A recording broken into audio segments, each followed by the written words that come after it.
धामी सरकार की मंत्री रेखा आर्या और आईएएस सचिन कुर्वे के बीच चल रहा टकराव अब और आगे बढ़ गया है। मंत्री महोदया को अब करारा जवाब मिला है। मंत्री जिन नियमों का हवाला दे रही थी, दुहाई दे रही थी, उन्हीं नियमों का हवाला देकर अब मंत्री को टका सा जवाब दिया है आईएएस सचिन कुर्वे ने। यानी सरकार और अफसर लॉबी के बीच सीधे टकराव की स्थिति है।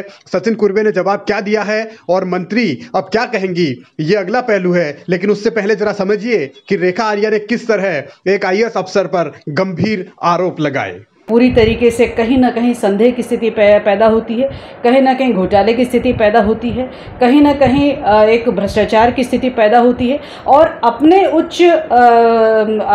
उच्च पदेन व्यक्ति से यदि आप कोई चीज़ छिपा रहे हैं, उनसे आज्ञा नहीं ले रहे हैं और ट्रांसफर एक्ट का उल्लंघन कर रहे हैं, तो मैं समझती हूँ कि सरकार के दृष्टिकोण से भी और जनहित में भी ये बिल्कुल भी अच्छा नहीं है। और ये आचरण मैं समझती हूँ कि कहीं पे भी जो है मान्य नहीं है। इसके खाद्य आपूर्ति मंत्री रेखा आर्या अपने ही विभाग के कमिश्नर की कार्यप्रणाली पर न सिर्फ सवाल उठा रही हैं, बल्कि उन पर घोटाले और भ्रष्टाचार जैसा आरोप भी लगा रही हैं। इसकी शिकायत उन्होंने मुख्यमंत्री और मुख्य सचिव से भी की है। रेखा आर्या मंत्री हैं, उनका काम करने का तरीका अपना है, लेकिन एक मंत्री को क्या ये शोभा देता है, ये वो बेहतर समझती होंगी। मगर आईएएस सचिन कुर्वे ने जो जवाब दिया है, वो रेखा आर्या के लिए एक करारा तमाचा माना जा रहा है। सचिन कुर्वे ने जो जवाब लिखा उसमें यही कहा है कि जो भी तबादले हुए हैं वो ट्रांसफर एक्ट 2017 के तहत हुए हैं, जो 2017 में अधिनियम बना उसके तहत हुए हैं। और इस अधिनियम में ये जिक्र है खास साफ तौर पर उस अधिनियम के बाद एक स्थायी समिति तबादलों के लिए बनी थी। उसी स्थायी समिति के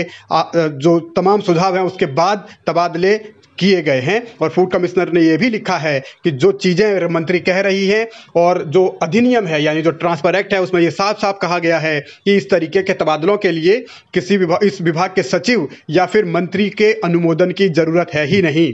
यानी जो तबादले हुए हैं वो नियमों के मुताबिक हुए हैं, मंत्री के अनुमोदन की ज़रूरत नहीं है। और अपने अधिकार क्षेत्र में रहते हुए नियमों का हवाला देते हुए सचिन कुर्वे ये कह रहे हैं कि उन्होंने तबादले किए हैं, इसमें कोई गड़बड़ी नहीं है। साथ में उन्होंने ये भी लिखा है कि अगर इस तरीके के तबादले कैंसिल होते हैं या रद्द होते हैं तो विभाग में अराजकता फैलेगी। सचिन कुर्वे ये भी कहते हैं कि तबादला एक बार होने के बाद इन पर रोक लगाने का कोई प्रावधान जो ट्रांसफर एक्ट है उसमें है ही नहीं। यानी मंत्री अपनी तानाशाही क्या चलाना चाहती हैं, अब ये सवाल खड़ा हो रहा है। और सचिन कुर्वे के इस जवाब के बाद जाहिर तौर पर नियम और कायदों के दायरे के में रहते हुए उन्होंने अगर ये जवाब दिया है तो मंत्री की भूमिका पर, मंत्री के बयानों पर तमाम तरीके के सवाल उठ रहे हैं। अब वो क्या जवाब देंगे इसका इंतजार जरूर किया जा रहा है। लेकिन दूसरी तरफ एक सवाल अब इस बात को लेकर भी उठ रहा है कि मंत्री रेखा आर्या इन दिनों गुजरात के केवड़िया में है। वहाँ वो खेल विभाग के या खेल मंत्रियों अलग अलग राज्यों के उनके सम्मेलन में हिस्सा लेने गई हुई हैं। लेकिन बहुत महत्वपूर्ण यह है कि खेल मंत्रियों के इस सम्मेलन में वो खुद तो गई हैं, लेकिन अपने साथ साथ अपने परिवार के सदस्यों को भी लेकर गई हैं, जिसे लेकर अब सवाल उठना बहुत लाजमी है। सवाल ये कि क्या मंत्री रेखा आर्या जब वहां गई हैं तो वो सरकारी खर्चे पर जाहिर तौर पर सम्मेलन में गई होंगी, तो क्या अपने परिवार के सदस्यों को भी वो सरकारी खर्चे पर लेकर गई हैं या अपने निजी खर्चे पर लेकर गई हैं? ये गंभीर सवाल रेखा आर्या पर फिर उठेगा। लेकिन फूड कमिश्नर ने फिलहाल उनको जो जवाब दिया है बहुत करारा है। आगे देखिए क्या होता है।